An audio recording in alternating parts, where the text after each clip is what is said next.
Thank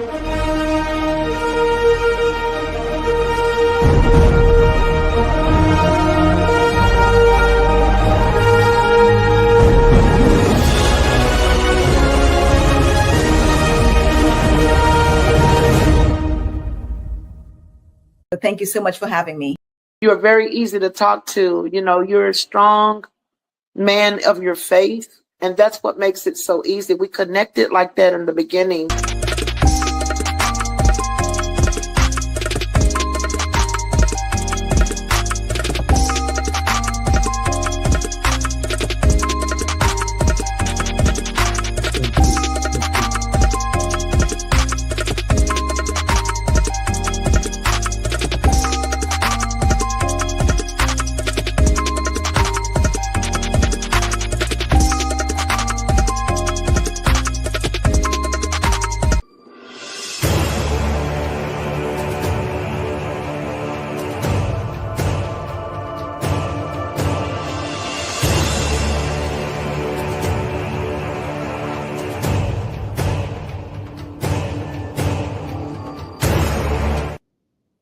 What is up? What is up? What is up, everyone, everyone, everyone? It is your man, your brother, your cousin, whatever it is that you might call me, Weapon James H. Glover III, and I'm here with yours and my favorite Monday night show. And I'm talking about Real Talk Monday, you all. Let's go, let's go, let's go. I am happy to be here tonight. I'm excited about this show. I'm excited about what God is doing.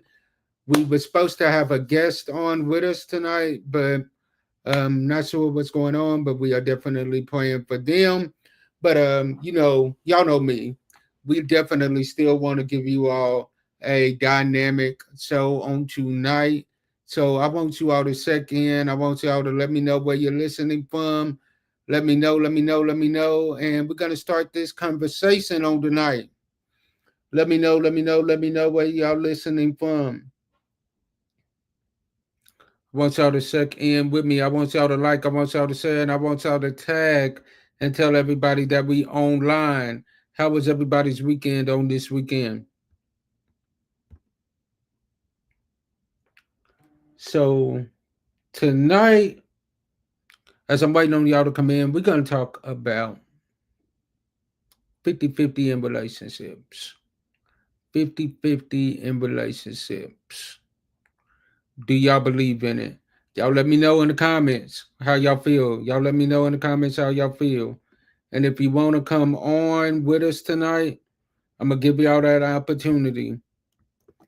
I'm going to give y'all that opportunity to come on and whack with us tonight. And for the first time in a long time, you all, we are actually on not only Facebook, and not only YouTube, but we are on Instagram as well.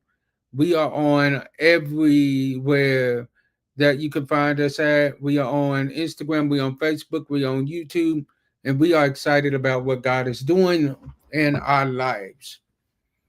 So, what is the first thing that comes to you all's mind when you hear 50-50 in relationships? Do you feel like it is a phrase that is being played out? Or do you feel like it's something that in this generation is probably going to end up staying? What is the first thing that y'all think of?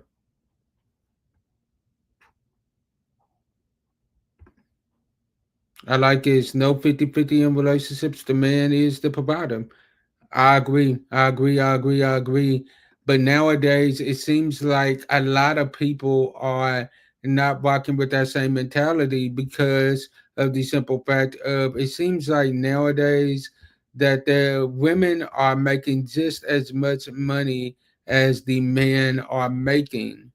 So can you really say that the man is the provider when the woman is making just as much money? How do y'all feel about that? Like I said, I'm giving y'all that opportunity to conversate with me tonight. I need y'all's interaction tonight. Because for me, I don't believe there's a such thing as 50-50. I'll answer that question myself. I don't believe in 50-50. It is 100 and 100 because both parties have to be given 100%. If you are coming into the relationship only giving 50%, then guess what? You are only that your partner is only going to get 50% of what they are needing. You got to come into that relationship, you giving 100% and your partner giving 100%. It can't be 50-50. I don't believe in that. That is not a that is not a statement that I live by, because it's got to be 100-100. Both parties giving 100%. Because if I offered you, let me give y'all a scenario. So you already know I'm the king of the scenarios. If I offer you half of a hot dog, are you gonna be happy with it, or would you prefer the whole thing, or would you prefer a whole hot dog?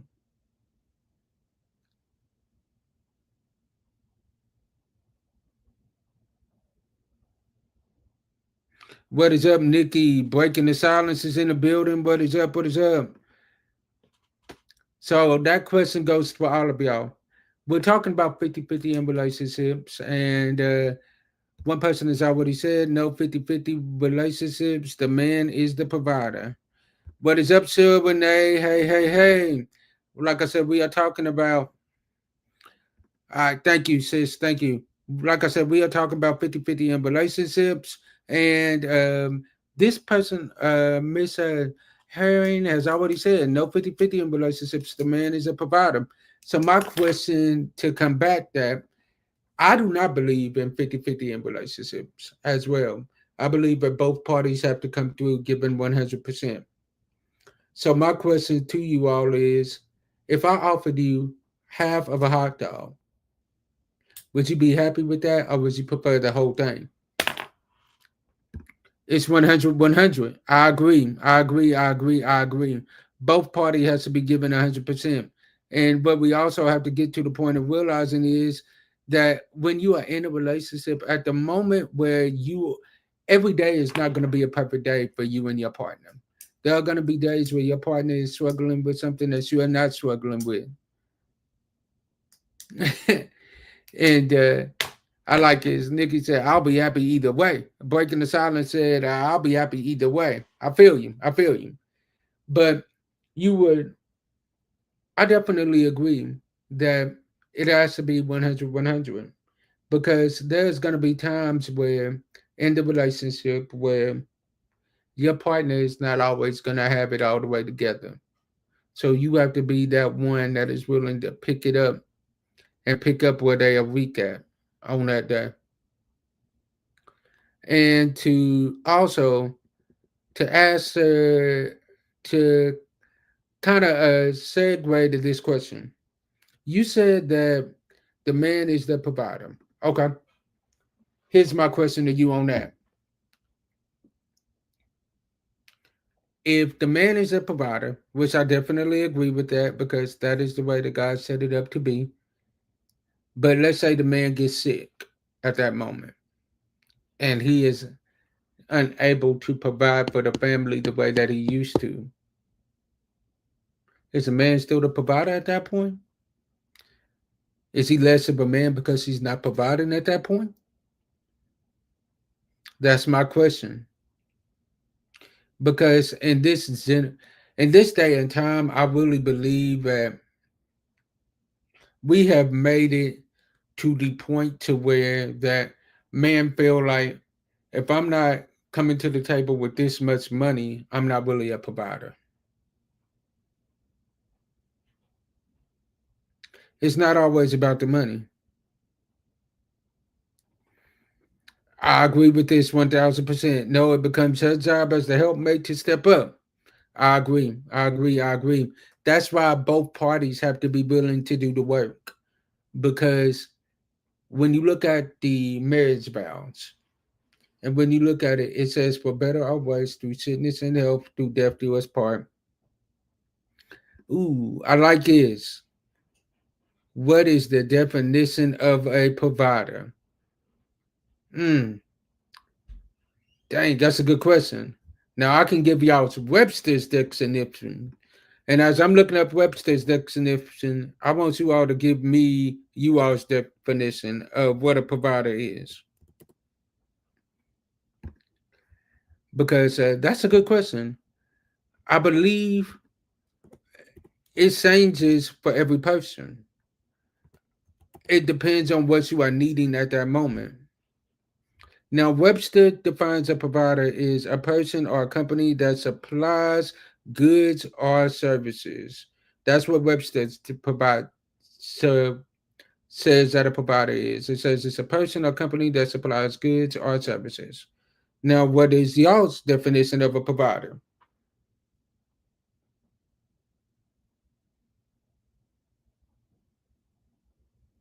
What is a provider to you all?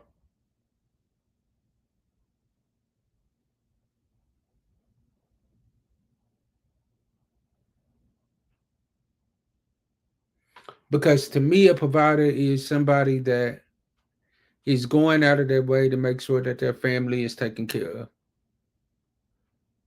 both emotionally, physically, spiritually, every way. They're making sure that their family is good. That's what a provider does. They are going out of their way to make sure that whatever their family is needing is taken care of.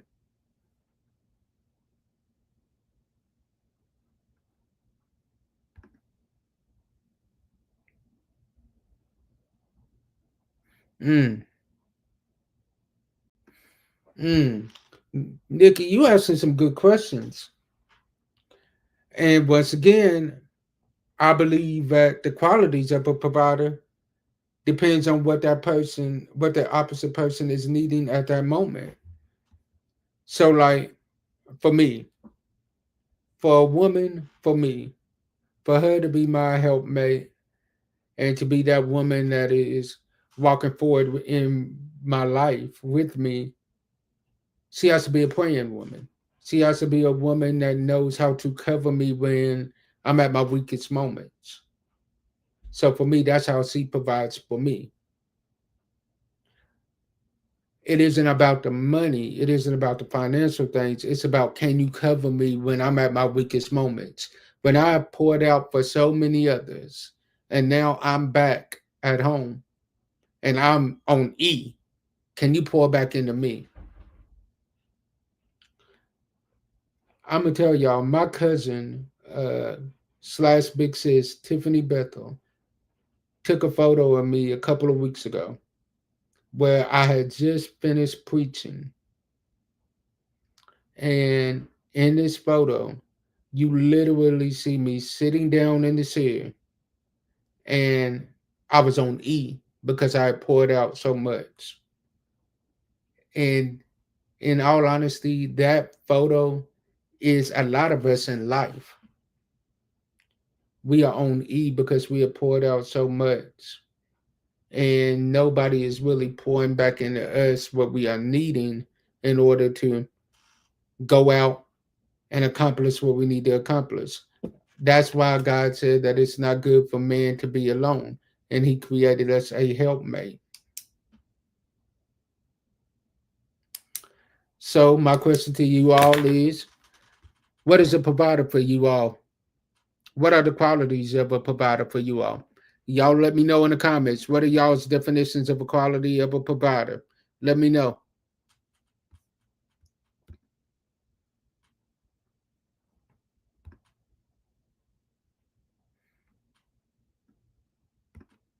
Y'all let me know in the comments, y'all.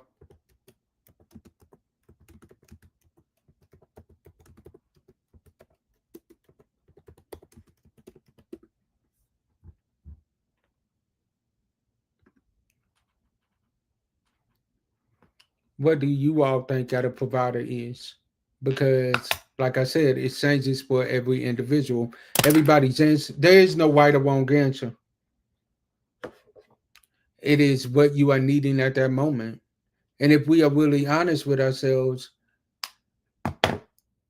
the qualities of a provider change for the individual as well. Because what I considered a provider as when I was young, I'm not going to consider that same person as a provider when I get older. Because of the simple fact of, guess what? When I was a child, I spoke as a child, I behaved as a child, acted like a child, but when I became a man, I put away childish things. So the qualities that I'm looking for in a woman that is a helpmate to me is not the same qualities I was looking for in a girlfriend. Because there's a difference between a girlfriend and a wife.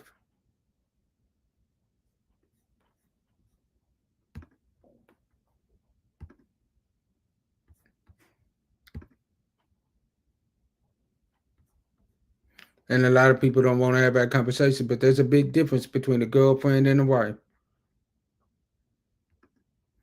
Come on, y'all, talk to me, talk to me.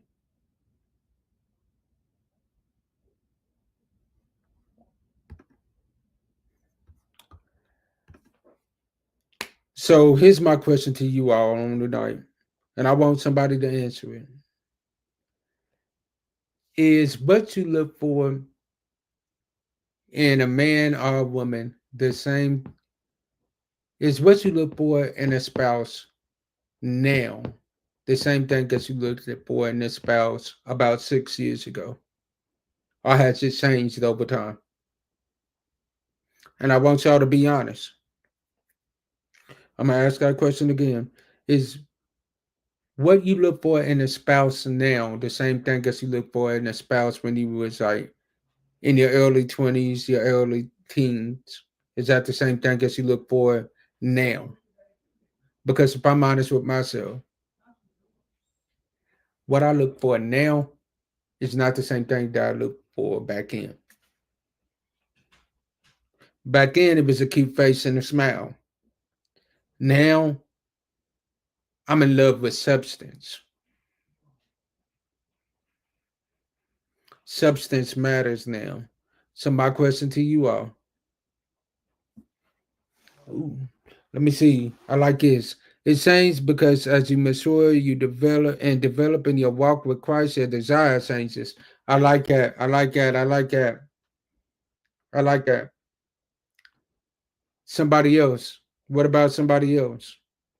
Because I know that was mine as I got older and I started walking with God more and I became more serious about my walk with Christ. My desire changed. What about somebody else?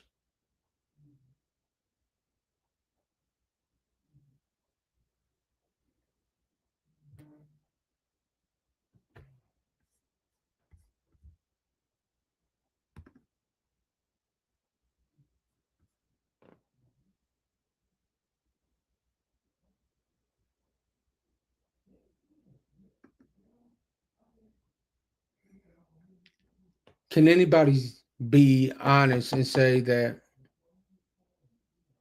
you know what, it's changed because I outgrew my surroundings as well?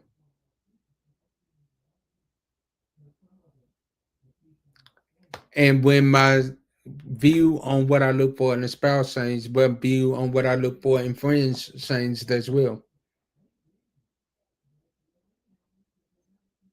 Like I started having tunnel vision.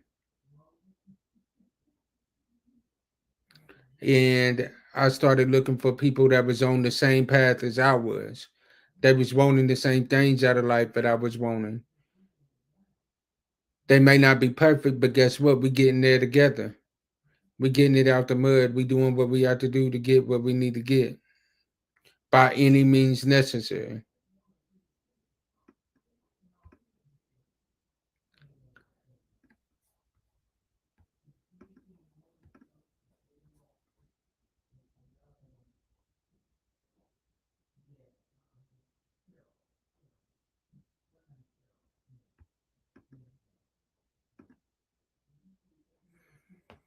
All right, all right, all right.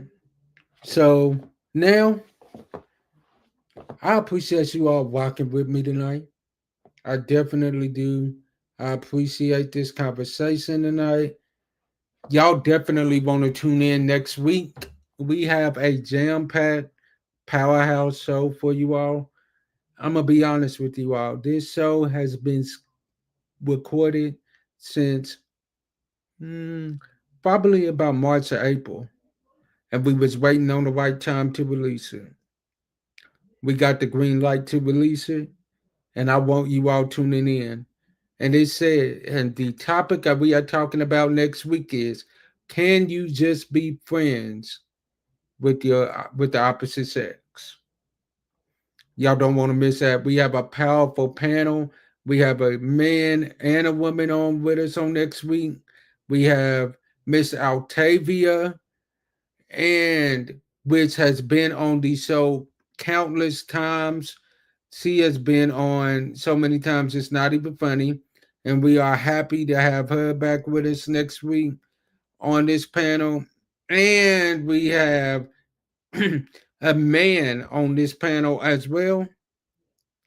I'll be honest with you all. This conversation, I just sat back and I played me moderator and asked the questions. And the man that we have on next week with us is Elder Dr. Gregory Hanna. Y'all don't want to miss that on next week. All right. So, as I always say, as we close out, sometimes our disappointments are nothing more than God's appointments, meaning some things that we look at as bad, God is only turning it around for our good. Stay blessed, be blessed, and be a blessing to someone else. And I will see y'all next week. And oh, yeah, by the way, next week, it starts off my birthday month. Whoop, whoop, whoop, whoop, whoop. We start off my birthday month next week, my anniversary in ministry month next week, and my anniversary in podcasting month next week. So you don't want to miss that. On the 20th of October, a very special episode will be dropping. And you all do not want to miss that, all right? So stay tuned for that as well. God bless y'all. Peace. Love y'all.